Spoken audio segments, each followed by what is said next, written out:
Hello guys, welcome back to my channel. तर कशा आहात तुम्ही? तर खूप दिवसानंतर आपल्या चॅनलवर ब्लॉग येतो ॲक्च्युली. तर त्याचं कारण म्हणजे असं की मला एक छोटी क्यूटशी बेबी झालेली आहे, बेबी गर्ल. आणि तिचं नाव आहे अन्विषा. आम्ही तिला प्रेमाने राधा म्हणतो. जे लोक मला इन्स्टाला फॉलो करतात त्यांना नक्की माहिती असेल की मला क्यूट अशी छोटीशी बेबी गर्ल झाली आहे. आणि आज तिचा अन्नप्राशन आहे आणि त्यानिमित्ताने आम्ही सगळे रिलेटिव्स एकत्र जमले आहोत. तर तिचा छोटासा अन्नप्राशनचा कार्यक्रम आज होणार आहे. तर ह्या व्लॉगमध्ये मी सगळं शेअर करणार आहे की तिच्या अन्नप्राशनची तयारी आम्ही कशी केली आणि कसं काय सगळं केलं, ते सगळे ह्या व्लॉगमध्ये तुम्हाला बघायला मिळेल. त्यासाठी चॅनलला कनेक्ट राहा, चॅनलला लाईक, शेअर आणि सबस्क्राईब नक्की करा, ते जेणेकरून आता पुढची व्हिडिओ तुम्हाला बघायला मिळतील. आणि आता आपल्या चॅनलवर कंटिन्यू व्हिडिओ येतच राहतील.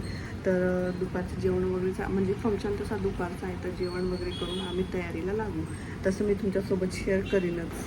मग आमचं आवरलं आणि आम्ही लगेच डेकोरेशनच्या तयारीला लागलो. राधाचे मामा, पप्पा आणि मी आम्ही तिघं मिळून डेकोरेशन करत होतो.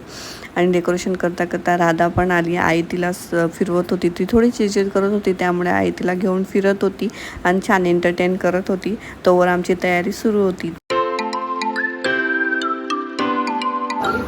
खरं तर राधाला झोपवायचं होतं, पण राधा काही झोपेना. तिला एवढे लोक बघून तिला पण आनंद येत होता, तिला मजा वाटत होती, त्यामुळे ती काही झोपत नव्हती. मग आई बोलली तिची आंघोळ घालून घेऊ. आंघोळ घातल्यानंतर ती छान झोपेल आणि मग निवांत झोपली तर दुपारच्या कार्यक्रमाला ती फ्रेश राहील. त्यामुळे मग तिची आंघोळीची तयारी करायला घेतली.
मग राधाच्या मामाने राधाला घेतलं आणि तिला भरवत होता. भाऊ फर्स्ट टाइमच तिला भरवत होता, त्यामुळे त्याला वाटत होतं ती घेईल का नाही त्याच्याकडून, पण तिने घेतलं छान. आणि पेज खाल्ली तिने, एक चम्मच घेतला तिने मस्त, आणि छान अशी सुरुवात झाली. नंतर आम्ही दोघांनी पण भरवलं राधाला. मग त्यानंतर तिची आत्या आणि मामा, आत्याकडून राधा मस्त खात होती.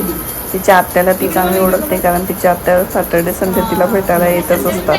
आणि नंतर इकडे काका आणि बाबांजवळून पण तिने मस्त खाल्लं, काकांजवळून खाल्लं. फार मस्त वाटत होतं सगळं, एकदम छान व्यवस्थित. मग राधाचे आई बाबा आले आणि आई बाबांनी राधाला भरवलं. पप्पा राधाला भरवत आहे बघा, ती कशी खाते मस्त.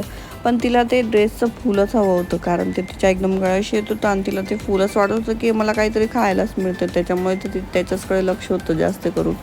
नंतर आल्या राधाच्या काकी आजी, म्हणजे माझी काकू. त्या इकडेच राहतात जवळ, त्यामुळे त्यांना बोलवता आलं. ह्या आहेत आमच्या ताईंच्या, म्हणजे माझ्या ननंदबाईंच्या सासूबाई.